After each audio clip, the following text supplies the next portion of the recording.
Je sais que vous êtes là. Je sens votre présence. Je sais que vous avez peur. Vous avez peur de nous. Vous avez peur du changement. Je ne connais pas l'avenir. Je ne suis pas venu vous dire comment tout ça finira. Je suis venu vous dire comment ça va commencer.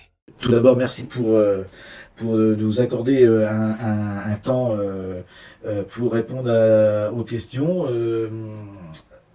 Aujourd'hui, en vue du 28 samedi 28 à Nice, l'appel qui a été lancé par les Gilets jaunes. Donc on va commencer par ton parcours de vie et tes passe-temps, s'il te plaît, Geneviève. Bon, d'abord, je voudrais remercier Gémetto, Parc Martial, de faire cette interview. Alors, mon parcours de vie et mon passe-temps. Et tes passe-temps. Eh bien, mon passe-temps, c'est la politique. J'ai toujours aimé la politique, mais dans le sens premier du terme, c'est-à-dire gérer la cité. Donc, je suis citoyenne, j'ai toujours été citoyenne. Et depuis mon enfance, mes parents m'ont éduquée là-dedans. Mais quand j'étais dans mon enfance, c'était une citoyenneté de droite, voire de droite extrême, puisque mes parents étaient pétainistes. Voilà, donc j'adore la politique. J'adore la politique et voilà, d'en parler avec les gens, d'échanger. Pas de dire aux gens c'est comme ça, non. C'est d'échanger avec les gens et de voir comment on peut faire autrement. Et ton parcours de vie alors? Mon parcours de vie, eh ben, mes parents étaient parisiens, on est descendu dans le Tarn, j'ai vécu dans le Tarn 12 ans, et puis ça fait presque 53 ans que je suis à Nice, donc je me considère comme une niçoise. Je me suis mariée à Nice, j'ai 3 enfants, 5 petits-enfants, et j'ai été dans un premier temps comptable, puis après quand j'ai eu mes enfants, j'ai gardé mes enfants à la maison, et ensuite j'ai repris le travail en tant que cuisinière, et puis éducatrice spécialisée, chef de service, voilà, et maintenant je suis à la retraite. D'accord. Donc voilà ma vie. D'accord, merci beaucoup. Alors, tes combats passés et présents, Geneviève? Alors mes combats passés, et ils sont nombreux, hein, parce que ça fait 45 ans que je bats le pavé. Donc avant ces 45 ans, je faisais des choses, mais je ne descendais pas dans la rue. Depuis 45 ans, je descends dans la rue et je manifeste pour remettre à l'endroit tout ce qui va à l'envers. Voilà, je suis tous les endroits où je suis dans plusieurs associations, Artisans du Monde, Commerce Équitable, à Attaque depuis 20 ans, les deux depuis 20 ans. Je suis au syndicat CGT et puis je suis au mouvement Ensemble, donc, qui est un parti politique. Voilà. Et donc tout ce que je fais, puis je suis dans tous les collectifs aussi, parce que je trouve que travailler ensemble avec des gens qui ont un tronc commun mais qui pensent autrement pour y arriver, c'est très bien les collectifs. Donc je suis dans de nombreux collectifs, le collectif de la Palestine, le collectif féministe, enfin, le collectif à l'époque contre l'OIN, enfin voilà, je suis dans beaucoup de collectifs. Et puis et tout ça, ça m'amène à essayer. Alors à Attaque, on a une formule qui dit un autre monde est possible. Et c'est vrai que ce monde il est possible, seulement il faut qu'on s'y mette tous ensemble. Et tant que le peuple n'aura pas compris que c'est lui qui a le pouvoir, parce qu'on est nombreux, eux ils sont tout petits, et je crois que c'est la Boétie qui disait ils sont forts parce que nous sommes à genoux. Soyons des hommes et des femmes debout. Et c'est ce que je montre, c'est ce que je montrerai jusqu'à la fin de mes jours. Parfait, merci beaucoup. Que penses-tu donc le dépaysement de ton affaire à Lyon? Alors ça a mis 4 mois à être dépaysé. Il a fallu que j'interpelle la Cour de cassation, ce qui ne se fait pas d'habitude. Donc j'ai interpellé avec mes avocats qui me l'ont dit, bien sûr. On a interpellé la Cour de cassation. Mon dossier a été dépaysé à Lyon. J'ai vu mon avocat à la fête de l'humanité où j'étais invitée sur les violences policières, qui m'a dit que pour l'instant aucune nouvelle. Voilà, alors il y avait juillet-août, hein, on va dire. Oui. Mais enfin maintenant on est quand même fin septembre, il n'y a toujours pas de nouvelles, ça fait qu'on n'a toujours pas vu les vidéos de la ville de Nice. Enfin, on a beaucoup de vidéos, hein, mais amateurs, qui prouvent que j'ai été fracassée par un policier, voire plusieurs, hein, parce que celui qui m'a tapé, il m'a tapé par derrière sous l'occipital, ici en haut de la tête. Il m'a matraqué, je suis tombée sur moi-même, mais après j'ai des problèmes de cerveau au-dessus du nez. Je vais avoir des séquelles à vie au cerveau. Donc ça c'est un autre coup. Et puis j'avais quand même le coccyx cassé. Et le coccyx on ne peut pas se le casser comme ça. Voilà, donc puisque je suis tombée sur le côté droit. Voilà, donc Je t'écoute. Bah ok, merci beaucoup pour ça. Et puis alors, on était en réunion hier et donc de la part de tout le monde, on te donne déjà le bonjour et on te souhaite un bon rétablissement. Ouais, c'est gentil. Voilà, merci beaucoup. Et alors, les médailles de la honte, que penses-tu des médailles de la honte, Geneviève? Ouais, je l'ai dit et redit, c'est scandaleux, c'est scandaleux. Je veux dire, c'est un gouvernement, ministre de la Terreur, comme je l'appelle, qui envoie un message à ses policiers de taper de plus en plus. Hein. Donc j'ai eu hier une copine gilet jaune de Nice qui est allée donc samedi à Paris, qui m'a dit c'était l'horreur. Je regarde très peu la télévision, mais samedi matin, je l'ai regardé le temps de déjeuner. Et même le journaliste disait qu'à la gare Saint-Lazare, il y avait 1000 personnes qui étaient arrivées, mais ce n'était pas automatiquement 1000 manifestants. Il y avait des gens avec des valises, avec des familles, tout ça. Ils ont gazé tout le monde, y compris le journaliste qui n'arrivait même pas à nous parler. Oui, mais moi, je dis qu'on est rentré en dictature. Et ça fait longtemps, hier, mon ex-mari m'a dit que sur Arte, il avait écouté un philosophe qui disait qu'on était rentré dans le fascisme. Et ça, je le crois. Il faut que les gens le comprennent. Et justement, il ne faut pas avoir peur, il faut les affronter, parce que plus on reculera, plus ils avanceront eux. Il ne faut pas qu'ils avancent. Tout à fait. La France fasciste, mais vous vous rendez compte? Tout à fait, d'accord avec toi. Comment réussir à rester pacifiste, Geneviève?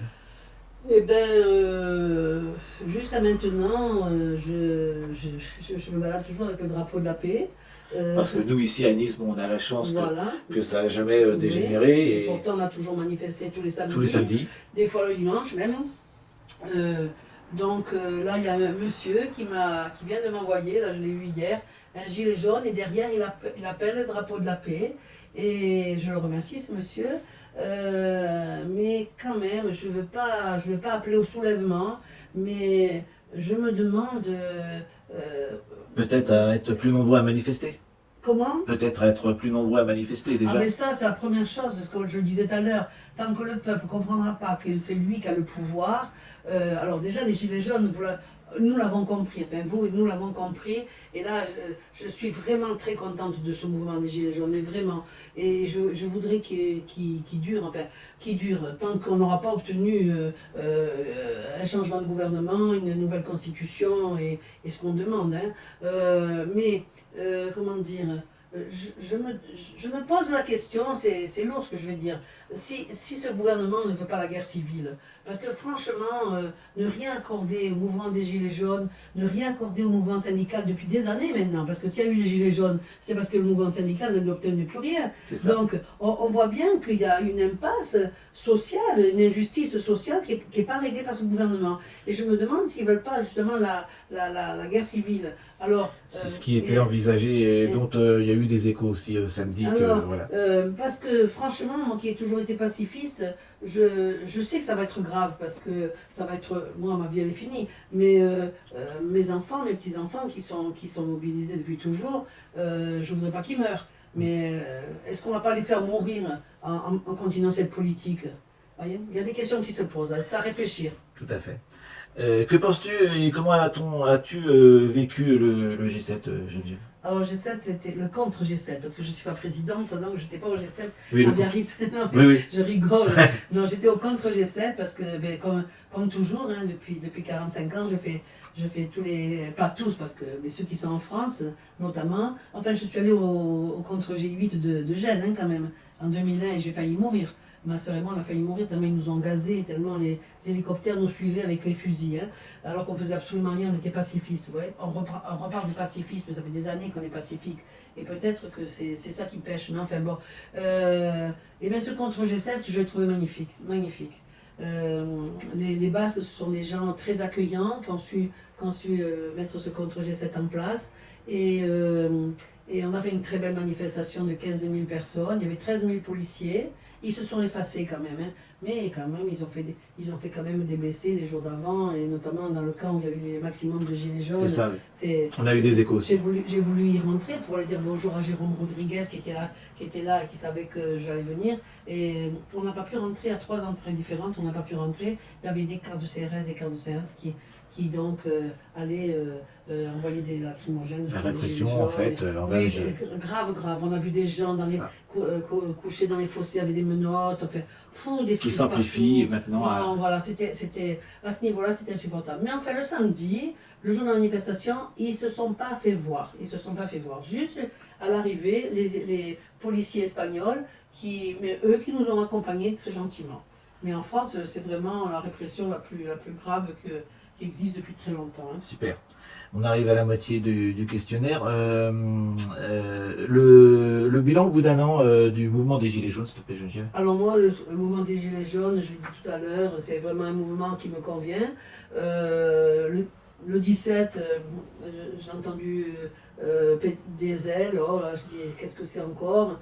Et mes taxes, ça me parlait, parce que je suis contre la TVA et contre les taxes depuis toujours, puisque la TVA, c'est une taxe très injuste, hein, que la motte de bain, vous la payez, la TVA, vous la payez au même prix que le riche. Donc pour moi, donc ça m'a quand même, j'ai tendu l'oreille. Et le 18, je vois sur les ronds-points une femme qui dit j'ai 600 € pour vivre, le 3 du mois j'ai rien donné à mes enfants, une autre femme qui dit j'ai 800 €, je paye le loyer, j'ai plus rien. J'ai dit enfin les pauvres descendent dans la rue. Mais moi j'attendais ça depuis 45 ans, parce que depuis 45 ans que je fais des pétitions et que je manifeste, je me disais mais pourquoi les gens ne nous entendent pas, pourquoi les gens ne viennent pas? Et là les pauvres ont osé dire qu'ils étaient pauvres. Mais pour moi ça a été alors, un bonheur, pas dans le sens où ils sont pauvres, mais de pouvoir dire on est pauvre, mais c'est pas à cause de notre gestion, c'est à cause de ce qui ne nous donne pas assez d'argent. Quand vous voyez qu'il y a des gens, des travailleurs qui dorment dans les voitures, parce que vous ne pouvez pas vous loger aujourd'hui, c'est pas possible, c'est hors de prix. Alors voilà, donc ce mouvement des Gilets jaunes, je fais tout ce que je peux, parce que je garde aussi mon petit-fils, alors j'ai pas pu venir certains samedis et tout ça, mais c'est un très beau mouvement. Et je m'étais dit, quand tu rejoindras les Gilets jaunes, tu diras pas comme d'habitude, Yaka, Faucon, parce que toi tu as réfléchi, non, tu les laisseras parler, tu les écouteras.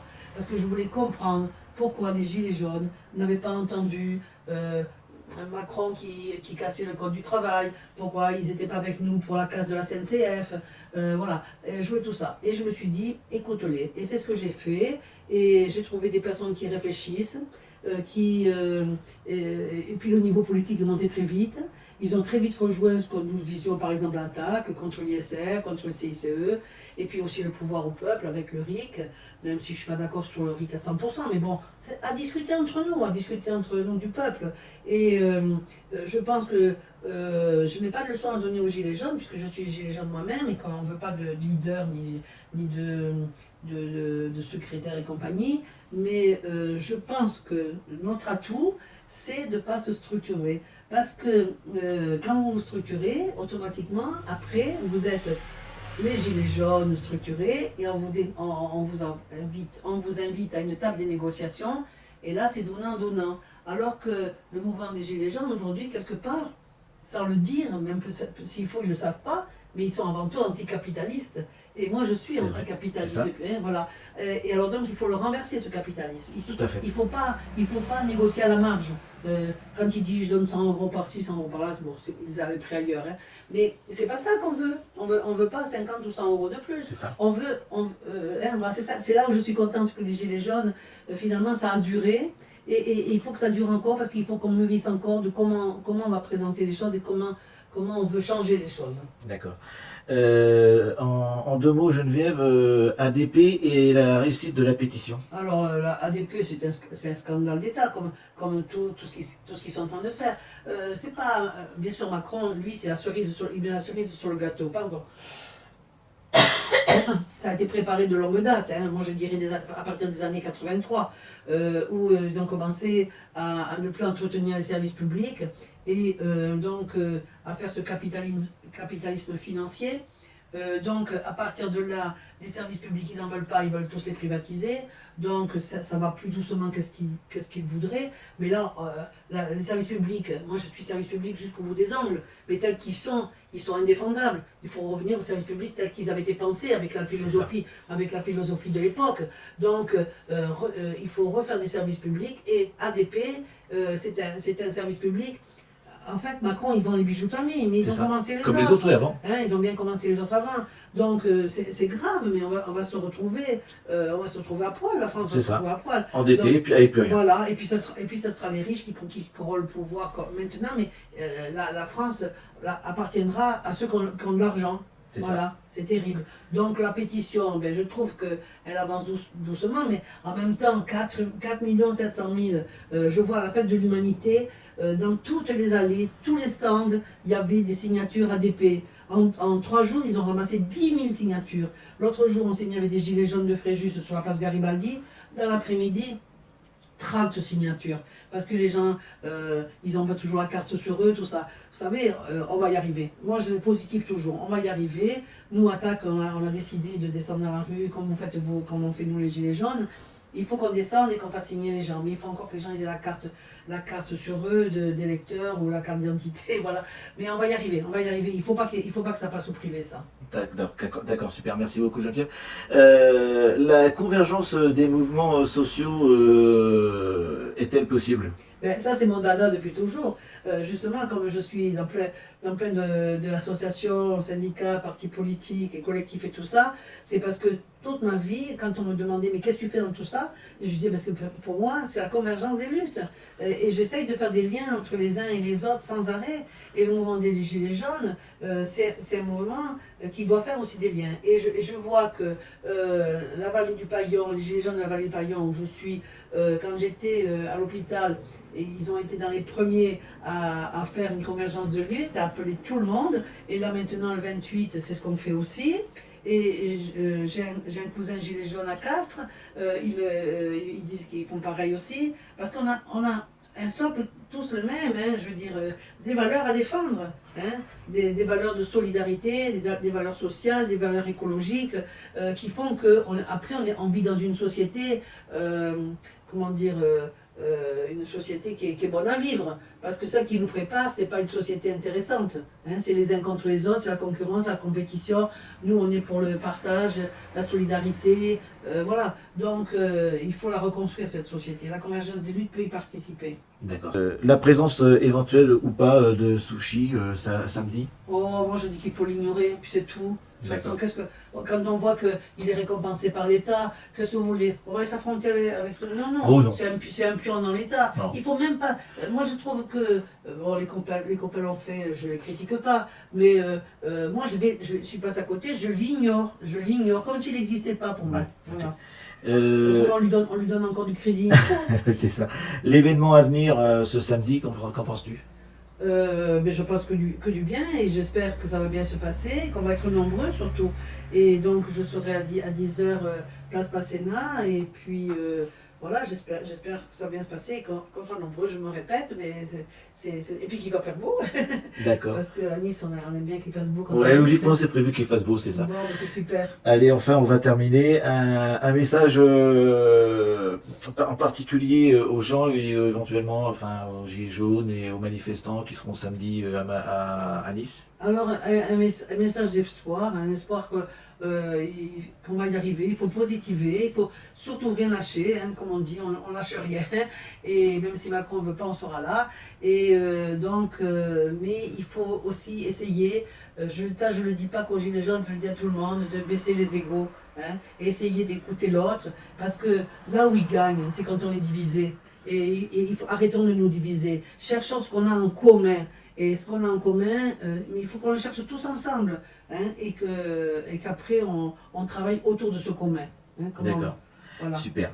Bah écoute Geneviève, je te remercie beaucoup pour cette interview qu'on va diffuser nous via le site de Journaliste 2.0 Jim et puis toutes les plateformes qu'il a en sa possession. Et puis bah écoute, merci beaucoup et à samedi avec grand plaisir, on sera ensemble. Et logiquement c'est voilà. prévu qu'on soit il faut qu'on soit très nombreux. Je sais. C'est le message qu'on n'arrête pas de passer. Notre mission, c'est de faire venir les gens autour de nous, hein, et qui comprennent qu'on a, encore une fois, c'est nous qui avons le pouvoir. Voilà, merci beaucoup Geneviève pour cette interview. Avec plaisir. Au revoir. Au revoir.